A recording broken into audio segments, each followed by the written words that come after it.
Oi, eu sou Charles da Unicap. A história começa quando o primeiro kaiju intergaláctico invade a Terra. Infelizmente, isso foi só o começo, e logo uma enxurrada implacável de kaiju apareceu para varrer a humanidade do mapa.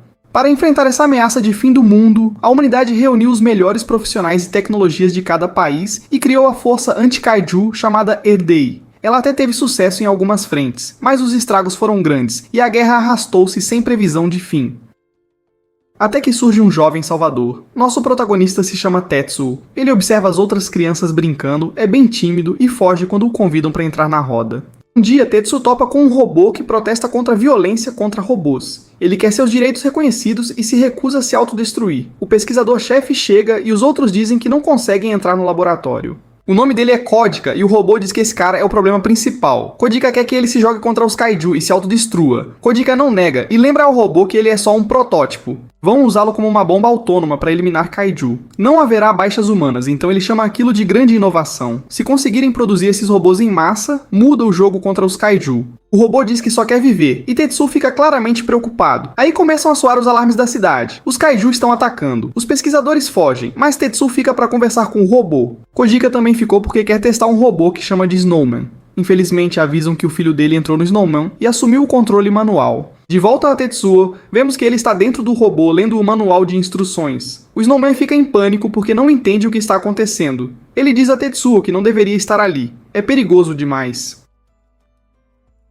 Perto dali, Codica explica que não há com o que se preocupar, ele só colocou a cabine para fins de treino. O Snowman é impossível de controlar, só um gênio conseguiria pilotá-lo. Infelizmente para eles, Tetsuo é um gênio e assume o controle do robô. O Snowman suplica que ele pare porque pode explodir. Tetsuo, confiante, diz para não se preocupar. Ele vai fazer de tudo para que o robô não tenha que perder a vida. Os pesquisadores ficam boquiabertos quando Tatu leva o boneco de neve para o ar. Kojika não entende nada e só agora percebe que Tatu é um gênio. Horas depois, uma reportagem diz que algo inacreditável acabou de acontecer. Um robô ainda em desenvolvimento derrubou um kaiju sozinho. O mais incrível, o piloto do robô tem só 9 anos. Kojika conta ao mundo que foi seu filho e que o robô que usou também pode explodir. Pessoas nas redes sociais já os chamam de salvadores, e todo mundo quer saber se a dupla vai continuar na luta. Kojika muda totalmente de ideia, ele não vai perder essa chance. Ele diz que claro que vão continuar lutando e declara que o boneco de neve é uma espécie de bomba descartável. Enquanto isso, Tatu entra em pânico porque todos estão olhando para ele. Com o passar do tempo, Tatu ele vira famoso, seus atos heróicos se tornam comuns, e vemos que ele cresceu. O boneco de neve ganhou vários upgrades e a guerra está prestes a entrar na fase final. Tetsuo vem dominando os kaiju, e todos têm certeza de que seu salvador trará paz à humanidade. 10 anos depois, encontramos Tetsuo em um cruzador intergaláctico.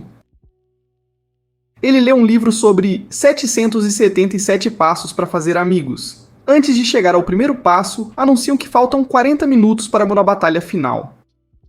Tetsuo é chamado e convidado a embarcar no boneco de neve. No caminho, algumas garotas dizem que contam com o salvador. Tetsuo promete fazer o seu melhor e vai se preparar. Ele se lança ao espaço e pede ao boneco de neve que chame Yukio para deixá-lo embarcar. Yukio fica desapontado porque percebe que Tetsuo fugiu de novo da convivência humana. Tetsuo queria ter ficado calmo ao falar com as garotas e não acredita em como é um fracasso social. Ele ainda não aprendeu a conversar porque passou a infância inteira lutando contra kaiju. Yukio pede que ele não desista e continue tentando fazer amigos. Tetsuo diz que está bem porque tem o Yukio, mas Yukio lembra que ele diz isso há 10 anos. Tetsuo explica que não é fácil, primeiro tem que passar por 777 obstáculos. Isto está no livro chamado Como Até um Kaiju Pode Fazer Amigos. Então o Tetsuo diz que já é tarde demais para ele. Nesse momento, a Capitã Mist conta pro nosso herói qual é a situação. A nave deles logo chegará ao enxame de kaiju. Ao engajarem o alvo, Tatu vai se destacar da nave, que irá rumo ao centro do enxame. Vão disparar o laser infinito que causa dano num raio de mais de 1000 km. Isso vai varrer todo o enxame de kaiju. O problema é quanto tempo vão levar até o ponto de lançamento. É aí que entra o Tatu. E o Kyo manda todo mundo não se preocupar porque ele e Tatu vão armar o maior estrago. Eles vão atrair o inimigo e eliminar a horda. A reunião termina, e Tatu percebe que estragou mais uma interação humana. Em vez de dizer sim senhora como qualquer pessoa, ele simplesmente falou ah, e o Kyo não se importa com isso. O que ele quer é voltar para casa com a vitória. O sonho deles está quase realizado, só falta cumprir essa missão. Mas a diversão acaba rápido quando vários kaiju aparecem. O resto da tripulação fica apavorado porque são tantos. É um mar sem fim de kaiju, e todos gigantescos. Avisam a tripulação que é hora de começar a missão. Tetsu faz uma pausa e lembra a si mesmo que quer se tornar alguém de valor. Yukio grita que o inimigo chegou. A atitude de Tetsu muda por completo e ele declara confiante. É hora de entrar, estão prontos. Então Tetsu ativa seu estilo das 7 espadas. O ataque deixa todo mundo pasmo. Ele derruba vários kaiju com um só golpe. Misty lembra a todos que Tetsu é o salvador deles e está certa de que vão vencer. Eles chegam finalmente ao ponto de lançamento, e Misty avisa que é hora de salvar o planeta. Prepararam um laser infinito que forma uma gigantesca esfera de energia à frente da nave. Misty ordena o disparo, mas todo mundo fica chocado quando o ataque simplesmente some. Infelizmente, avisam que o sistema do laser travou e o laser infinito não pode ser disparado. Misty nem entende o que isso significa porque nunca aconteceu antes. Ela se acalma e diz que tem que partir para o plano B, segurar o ataque dos kaiju e recolher Tetsu e Yukio. Infelizmente, isso não acontece. A nave começa a desligar, todo o sistema de ataque e os geradores de escudo ficam sem resposta. A situação piora muito quando as defesas da nave são totalmente dizimadas. Misty só pode assistir em pânico quando um kaiju despenca sobre a nave. A tripulação é sugada para o espaço, Misty grita enquanto a vida dela termina num instante. Tatu fica atônito quando a nave explode. Kyo também não acredita e se pergunta se isso significa que a humanidade perdeu. Tatu manda ele se acalmar para voltarem à nave. Se houver ao menos uma pessoa viva, eles precisam salvá-la. Yukio continua preocupado, mas Tatu declara que a missão ainda não acabou. Eles vão continuar lutando e derrubar o resto dos kaiju juntos. Horas depois, vemos Tetsu exausto e eles eliminaram vários kaiju. Infelizmente são muitos demais e incontáveis ainda permanecem. Yukio foi gravemente ferido, até perdeu um braço. Ele começa a perder a esperança ao ver que é impossível vencer. Tetsu não tem escolha a não ser concordar. Diz que fizeram o melhor que podiam. O único plano agora é reduzir os kaiju a um número que as forças remanescentes na Terra consigam enfrentar. Fará isso ativando o autodestruidor de Yukio. Tetsu detesta a ideia, prometeu que Yukio nunca precisaria fazer isso. Mas não há alternativa. Eles concordam, e Tetsu afirma que é hora de salvar a Terra juntos. Enquanto os kaiju atacam o corpo de Yukio, ele leva na brincadeira. Zoando Tetsu, diz que no fim nunca fez um amigo sequer. Tetsu nem quer ser provocado agora. Está procurando o comando de autodestruição. Além disso, ele não liga em morrer sem um amigo humano porque ainda tem o Yukio. Yukio pergunta se ele não tem arrependimentos e Tatu responde que não tem certeza.